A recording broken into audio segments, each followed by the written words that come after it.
শুভ বিকেল বন্ধুরা, তোমাদের কাছে এখনই এলাম, সকাল থেকে আসিনি। তার কারণ তো আর তোমাদের নতুন করে বলার কিছু নেই। তোমরা জানো যে আমাদের কি পরিস্থিতি চলছে। এক এক সময় না মনে হয় বাবা বাঁচবো কী করে এরকম পরিস্থিতি। আর মানে আজকে যেহেতু শনিবারের আড্ডা, সেহেতু সময় তো একটু আমার লাগবেই। সেই হেতু একটু সময়টা আমি রেখেই দিয়েছিলাম তোমাদের জন্য। আর কালকে রথের মেলাটা কেমন লাগলো, মানে দু একটা স্ন্যাপ আমাদের দেয়া হয়নি, তো এটা হচ্ছে আমি খাচ্ছি লুচি, সেটা কিন্তু দাদা খুব আনন্দ হয়েছে। বছরে একবার তুলেছিল, কিন্তু আমি মিস করে গেছি, কোনোভাবে মিস করে গেছি। হ্যাঁ, বছরে একবার লুচি খেতে পায়। এবার আমার বন্ধুর বাড়িতে গিয়ে কালকে খুব একদম তাড়িয়ে তাড়িয়ে লুচি খেয়েছে। লুচি আলুর দম, লুচি আলুর দম, মুড়ি চানাচুর যেমন রাজ্যটক, লুচি আলুর দম রাজ্যটক। দাদা খুব খুশি হয়ে গেছে। তার কারণ হচ্ছে আমার বাড়িতে বছরে একবারই লুচি হয়, সেটা হচ্ছে অষ্টমীর দিন। তাই এবারে দাদা তো জানে যে আমার শরীর খারাপ, এবারে কতটা লুচি পাবে আর সারা জীবনে লুচি পাবে কিনা সেটাও দাদা জানে না, কারণ আমার তো চলবেই না। আর আমি যেটা আমি খাই না সেটা বলো ওকে দিতেও ভালো লাগে না, নিজের হাতে করে যেন মনে হয় বিষ দিচ্ছে এরকম মনে হয়। কিন্তু কালকে বন্ধুর বাড়িতে গিয়ে তো সেই প্রথম থেকে কোল্ড ড্রিঙ্কস থেকে আরম্ভ করেছে, জানো, কোনো কিছু ছাড়িনি, সব খেয়ে চলেছে। শুধু ওরা মিষ্টিটা দিয়েছিল, সেখানে একটাই মিষ্টি খেয়েছে, তার কারণ হচ্ছে জিলিপি খেয়ে নিয়েছে তার আগে দুটো। ব্যাস, একটু মনেও তো একটা অশান্তি ভয় লাগছে না যে এইগুলো খাচ্ছি, মিষ্টি খাওয়াটা ছেড়ে দিই। হ্যাঁ, এইগুলো খাচ্ছি, একটু তো ভয় করছেই। তারপরে লুচি খেয়েছে, ভয় তো একটু করবেই বাবা। আমি দাদাকে যত চিনি, আর টিঙ্কু এক ফোঁটাও খাচ্ছে না, সেটাও দাদার মনে আছে। যাই হোক, একটু দেখতে পাচ্ছ শাড়ি টাড়ি পরে রেডি হয়েছি, তার কারণ হচ্ছে আমরা এখন একটু রামতলায় যাবো। বৃষ্টিটা ধরেছে বলে মনে জোর হয়েছে। হ্যাঁ, আর রামতলায় যাব কেন না, আমাদের দেখো যাওয়ার সময় হয়ে যাচ্ছে। আর শ্রাবণ মাসের শেষ রবিবার এখানে রাম বিসর্জন। এতদিন রাম ঠাকুর এসেছেন, মানে এপ্রিলে এসেছেন উনি, হ্যাঁ, কিন্তু এখনো পর্যন্ত আমাদের নানান সমস্যার জন্যে ঠাকুরের পুজো দেওয়া হয়নি। এটা তো খুব অন্যায় না। মেয়ে অনেক দিন ধরে বলছে মামাই তুমি পুজো দাও, আমার নামেও, মানে ও ওর মতো পুজো দিয়ে দেয় আর আমি আমার মতো পুজো দিই। মানে ওর তো জানো একটু ঠাকুর ভক্ত প্রচন্ড। তা ওর আর নাতনির জন্য আলাদা করে পুজো দিতে বলছে।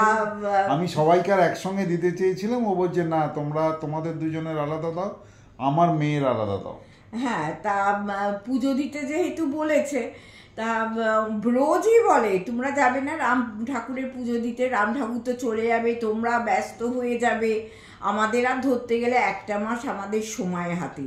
হ্যাঁ, তার মধ্যে যদি না পুজো দিয়ে আমি রামতলা থেকে যাই, নিজেরও তো খারাপ লাগে। বড় বছরে ব্যস্ততা থাকতেই পারে, কিন্তু তার মানে এই নয় যে পুজোটা ঈশ্বরের আমরা দূরে রাখবো, সরিয়ে রাখবো, বা পরে করবো, এরকম ভাবনা আমাদের নেই। সেরকম নয়, কিন্তু ওই আর কি হচ্ছে না, নানান রকম পরিস্থিতিতে কাজের প্রেসারে হয়ে উঠছে একদম।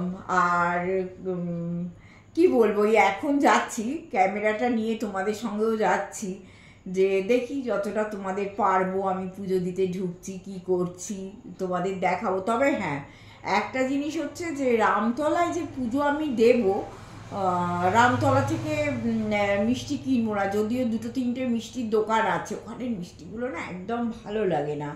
তা আমি আমাদের এখান থেকেই মিষ্টি কিনে, বাইরে থেকে মিষ্টি কিনে, আর ওখানে তো জানো রামের জন্যে জোড়া পদ্ম, তারপরে আমার মেয়ে বলেছে হনুমানজির যেন পুজো অবশ্যই দেওয়া হয়। তা হনুমানজির পুজো, হনুমানজির তো তোমরা জানো সবাই, ওই মতিচুর লাড্ডু যেটা, ওইটা দিয়ে পুজো দিতে হয়। তা এই সবের জন্যে দাদাকে আজকে সন্ধ্যেবেলা, এখন কটা বাজে, 6:45 বাজে, তা 6:45টার সময় দাদাকে নিয়ে বেরোচ্ছি। এইবার একটু ভিডিওটা আরম্ভ করে দিয়ে গেলাম, তার কারণ হচ্ছে যে এসে তো আবার খাবার দাবারের ব্যবস্থা করতে হবে।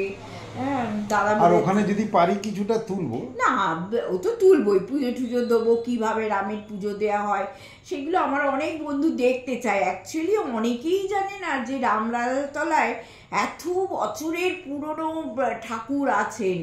হ্যাঁ, এবং বিশাল মানে বাড়ি, বিশাল একতলা দুতলা বাড়ির সমান ঠাকুর। এবার আমার অনেক বন্ধুই জানে 4 মাস ধরে পুজো হয়। 4 মাস ধরে পুজো হয়, মেলা বসে, 4 মাস ধরেই মেলা বসে। আর আমি তোমাদের বলি না, যতদিন রাম ঠাকুর আছেন এখানে বেশ রামতলাটায় যেতে ভালো লাগে। তারপরে 12 মাসের একটা ঠাকুর আছেই, এখন পাথরের মূর্তি হয়ে গেছে উল্টো দিকটাই ঠিক। কিন্তু কি বলতো, সেই আকর্ষণটা আর অনুভব করি না, যে এই আমাদের যে 4 মাসে রাম মেলে যে আনন্দটা হয়। তবে হ্যাঁ, এখন তো আমি অনেকটা দূরে চলে যাচ্ছি। তবে কালকে কি বলতো, ওই মাহেশের রথের কিছু ছবি দেখছিলাম ইনস্টাগ্রামে। হ্যাঁ, ইনস্টাগ্রামে। বাপরে বাপ, কি সাংঘাতিক ভিড়! আর আমার পুরো ফ্ল্যাটের সামনে দিয়েই যাচ্ছে রথটা। আর বারবার যে তুলেছে, মানে বারবার আমাদের ফ্ল্যাটটা আর কি দেখাচ্ছে, অ্যালকপকে দেখাচ্ছে আর কি এন্ট্রান্সটা। দেখে বেশ ভালোই লাগছে, খারাপ তো লাগার কথা নয়। যে সবাই বলছে যে এত ভালো একটা প্রজেক্ট, যখন বলে খুব ভালো লাগে। তোমরাও অনেক প্রশংসা করেছো যে আমরা একটুখানি তো চিন্তা ছিলাম যে শ্রীরামপুরে যাব, একটু ডিস্টেন্স আমার বাড়ি থেকে ঠিক 40 মিনিট টাইম লাগে যেতে। ঠিক আছে, মেয়ে তো গাড়ি পাঠিয়ে দিয়েছে, আমার তো কোনো অসুবিধে হবার কথা নয়, একটা ড্রাইভার হলেই চলে যাওয়া যায়। কিছুটা ভিডিও আরম্ভ করলাম, চলো যাই, চলো রামরায়তলা মন্দিরের উদ্দেশ্যে রওনা দিচ্ছি। একদম, আবার এসে তোমাদের নিয়ে যাব। আর আবার এসে আমি যা খাবার দাবার করব সেই সব নিয়ে তোমার তারপরে ভিডিওটা শেষ করে দেবো। চলো, টাটা। রাস্তা থেকে মিষ্টি কিনে বড় দোকান, আমরা মন্দিরের উদ্দেশ্যে রওনা দিয়ে দিলাম। রাস্তাঘাটে জ্যাম দেখেছো, মানে যত না মানুষ তার থেকে বেশি টোটোতে ভর্তি। আর এখানকার খুব নামকরা এই মিষ্টির দোকানটা। তা আমরা ওই রামতলার ভেতরে গিয়ে আর মিষ্টি কিনে পুজো দেওয়ার চেষ্টা কোনো দিনই করি না আর কি। তাই দেখো, আমি আস্তে আস্তে উঠছি। আর আগেকার দিনের এ তো মানে উঁচু উঁচু সিঁড়ি সব। আর তোমরা জানো আমার পায়ে ব্যথা, তাও দেখে দেখে যাচ্ছি যে পুজোটা আজকে ভিড়টা একদমই কম দেখলাম। তা ভিড়টা কম বলে পুজোটাও ভালো করেই হলো, নাম গোত্র সব কিছু দেখেই পুজোটা হলো। লাইনে যে যেমন আছে তার পুজোটা এক এক করে হচ্ছে আর কি। আর বামুন ঠাকুর সব ওই তুলসী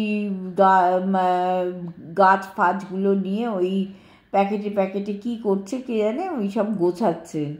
তবে আজকে সবথেকে বেশি আনন্দ হলো যে একদমই সেই রকম ভিড় নেই। আমি কিন্তু একটু ভয়ে গেছিলাম, কারণ আজকে বিপত্তারিণী পুজো তো।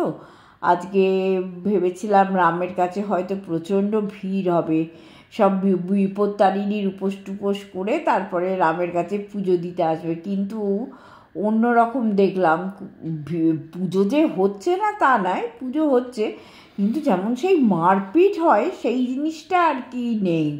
ফাঁকায় ভালো করে বেশ নামগোত্র দিয়ে পুজোও করলাম। আর বলো, এই তো শ্রাবণ মাসের শেষ রবিবার রাম বিসর্জন চলে গেলে তখন খুব মানে মনটা খারাপ হয়ে যাবে। মেয়েই আজকে জোর করে পাঠালো যে না, যাও গিয়ে আগে রামের পুজোটা দিয়ে এসো। কতদিন রাম ঠাকুর চলে এসেছেন, কিন্তু তুমি পুজো দিচ্ছ না, নানান রকম সমস্যায় জর্জরিত, এবারে বুঝতেই পারছো। তা আজকে মেয়ে জোর করলো বলে আজকে চলেই গেলাম। আর মনটাও ভালো লাগলো যে পুজোটা দিয়ে, যে বৎসরকার দিন একদিন পুজো দেবো না। আর জানো তো, এখানে ভীষণ ভালো ভোগও হয়। সেটা সকালবেলা এই ভোগটা দিয়ে পুজো দেয়া যায়। এই ভোগটা সকালের দিকে দিতে হয় জানো তো। তোমাদের খিচুড়ি ভোগও হয়, তার ফ্রায়েড রাইস, নানান রকম সবজি টবজি, পনির ফনির সব কিছু দিয়ে ভোগ দেওয়া যায়। সেটা 1000 টাকার ওপরে পুজোগুলো হয় আর কি। আমি যে খুব খেয়েছি তা না ভোগ, কিন্তু একবার খেয়েছি আর কি। নিজেদের রিলেটিভদের মধ্যে কেউ যদি পুজো টুজো দেয়, বেশ অনেকটা করে ভোগ দেয় তো। তা আমার শাশুড়ি মা যখন বেঁচে ছিলেন তখন 2-1বার খেয়েছিলাম। তা পুজোটা দেয়া হয়ে গেল, এইবার আস্তে আস্তে বেরোচ্ছি। আবার যে নাম লেখা কাগজটা উড়ে পড়ে গেল, সেটাও আবার নিয়ে আসছি। ফালতু মেয়েদের নাম লেখা আছে, নাতনির নাম লেখা আছে, ওখানে পড়েই বা থাকবে কেন বলো। আসল খুব জোর জোর ফ্যান চলছে চতুর্দিকে, সিলিং ফ্যান, টেবিল ফ্যান, যার জন্যে প্রচণ্ড ভেতরটায় হাওয়া। আর এইবার আস্তে আস্তে আমি বেরিয়ে আসছি, ওই দেখো বেরিয়ে আসছি। তা দাদা এখানে দাঁড়িয়ে দাঁড়িয়ে তোমাদের উদ্দেশ্যে একটু ভিডিও তুলছে।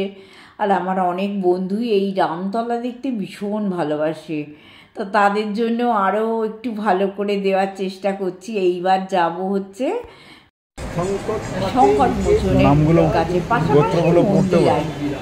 তাই এখানেও দেখছি 2-1জন লোক বসে আছে, পুজো দিচ্ছে। মানে এই ভদ্রমহিলাও উঠলে এবার আমি বসবো। তা এখানে কিন্তু জবার মালা, তুলসী, তারপরে মতিচুর লাড্ডু, হ্যাঁ এই সব দিয়ে পুজো দেওয়া হয়। আর উনি আমাকে বলছেন এখানে বসে পড়ুন, বসে পড়ে তারপরে আপনি পুজোটা দিন। তা ওখানে আবার মালাটা আলাদা করে খুলে দাও তো, যার জন্যে কি হয় একটুখানি মানে ভেবে চিন্তেই ওটাও দুটা করি আর কি। তা যাই হোক, ওই যে মা দেখো সব জবা ফুলের মালা বাবার হাতে জড়িয়ে দিচ্ছে। তা এখানেও ভিড় যে খুব একটা আছে তা নয়, খুবই সামান্য ভিড়। যেমন রোজ মারপিট করে পুজোটা দিতে হয়, আজকে আশ্চর্যজনকভাবে আজকে এত ভালো একটা দিন কেন যে ভিড়টা কম বুঝতে পারছি না। আসলে প্রচণ্ড বৃষ্টিও হচ্ছে, তারপরে কি বলতো, যারা বিপত্তারিণী পুজো করেছে, বেশ ঘরে ঘরেই লোকে বিপত্তারিণী করে। এবার তারা সারা দিনের পর আজকে খাওয়া দাওয়া টায়ার্ড। আর বিপত্তারিণী পুজো মানেই তো জানো 13টা লুচি আমার শাশুড়ি মা করতেন, আমি দেখতাম। 13টা লুচি, 13 রকমের ফল, 13 রকমের ভাজা, সব কিছু করতে হয় এই বিপত্তারিণী পুজো। আর মা বলতেন যে আমি তো করছি, তোমায় করতে হবে না। তাই এই একটা মাত্র উপোসই মা আমাকে আর কি ধরায়নি, তা যার জন্য আমিও করি না। কিন্তু এটাও আশা করিনি যে এত ভিড় কম হবে আজকে। যাই হোক, বাবা বুঝেছেন যে আমার শরীরটা খারাপ, বেশি ভিড়ে মারপিট করে পুজো দিতে পারবো না। তা উনি একটু বসিয়ে রেখেছেন এখানে। ওনারও তো অনেক প্রণামী পড়ে, সেই সব টাকা পয়সা আর কি ঝোলাতে ঢালাঢালি উনি করছেন। তা এই ছেলেটির বাবা পুজো করতো, যেটা আমরা ছোট্টবেলা থেকে দেখে এসেছি। জানি না উনি এখনও বেঁচে আছেন কি নেই, তবে এখন বাবার বয়স হলে ছেলেই করছেন। আমরা ছোট্টবেলা থেকে মানে এই ছেলেটির বাবার হাতেই পুজো দিয়ে এসেছি আর কি। এখন সব একটা জেনারেশন চলে যাচ্ছে, একটা জেনারেশন আসছে, এই তো নিয়ম বলো, প্রকৃতির নিয়মই এটা। তাই এখানে এই যে মতিচুর লাড্ডু দিয়ে সংকটমোচনকে পুজো দিচ্ছি। হ্যাঁ, তা উনি সব জিজ্ঞেস করছেন, সেগুলো বলে দিচ্ছি, নাম ফাম এইসব। আর এখানেও বেশ ভালো করে পুজো টুজো হলো। আর সংকটমোচনের পুজো দিতে সত্যি আমার খুব ভালো লাগে জানো তো। সংকটমোচনের খুব আমি ভক্ত। তা আমার ভীষণ ভালো লাগে, একটা মানসিক শান্তি পেয়েছি আজ এই পুজোটা দিয়ে। অনেক দিন ধরেই না দেখো, যখন ভগবান মানে ডাকবেন তখনই একমাত্র পুজোটা হয়। তাছাড়া উনি তো এসেছেন ধরো এপ্রিলের মাঝামাঝি, মানে এই 10-11 তারিখ করেই আর কি রামনবমী ছিল। তা এতদিন পুজোই দেওয়া হয়নি। দেখো আজকে কেমন হঠাৎ করে মন বলল পুজো দিতে চলে গেলাম। আর ভীষণ ফাঁকাও পেলাম, এটা হচ্ছে সব থেকে আমি আশ্চর্য হয়ে যাই। তোমরা তো দেখেছো যে আমরা প্রচণ্ডই রামতলায় যাই, কিন্তু এই রকম ফাঁকা কখনো দেখি না। ওই দেখো আমাকে সিঁদুরের টিপ পরিয়ে দিয়েছে, তোমাদের দাদাও বললো যে আমার মাথায় একটা সিঁদুরের টিপ পরিয়ে দিন, কারণ সংকটমোচনের সিঁদুর হচ্ছে মেটে সিঁদুর, সেটা তোমরা সবাই জানো। তা এই যে ফুলের যেখান থেকে ওই পদ্ম টদ্ম দিয়ে পুজো দিলাম, এখানে জোড়া পদ্ম দিয়ে পুজো দিতে হয় রামের কাছে, একটা সাদা একটা লাল। আর সামনেই দেখো বামন অবতার, এই যে বামন অবতার তোমাদের দেখিয়েছি অনেকবার, তোমরা দেখেছো এটা। তা বামন অবতারকে আর পুজো দিলাম না, রাম আর সংকটমোচনকেই পুজো দিলাম। দিয়ে এবার দেখো উল্টো দিকেই 12 মাসের একদম পাথরের মূর্তি, এটা কিন্তু নতুন হয়েছে, রামতলাটা কিন্তু এরকম ছিল না জানো তো, এটা নতুনভাবে তৈরি হয়েছে। তা দেখো পাথরের মূর্তিটাও তোমাদের আমি দেখিয়ে দিলাম, খুব ভালো লাগে না এই পাথরের মূর্তিটা।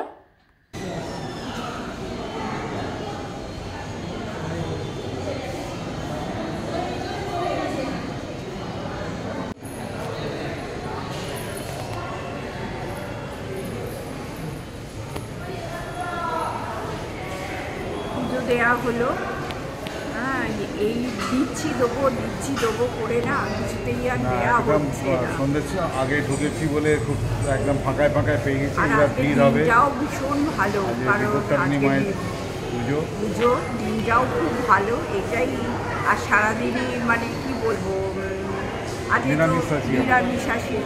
নিরামিষ খাওয়া দাওয়া, যার জন্য আমি শনিবার দিনটাই মানে চিন্তা করে রেখেছিলাম যে পুজোটা দেবো আর কি। চলো, আর কত মেলা বসেছে দেখো।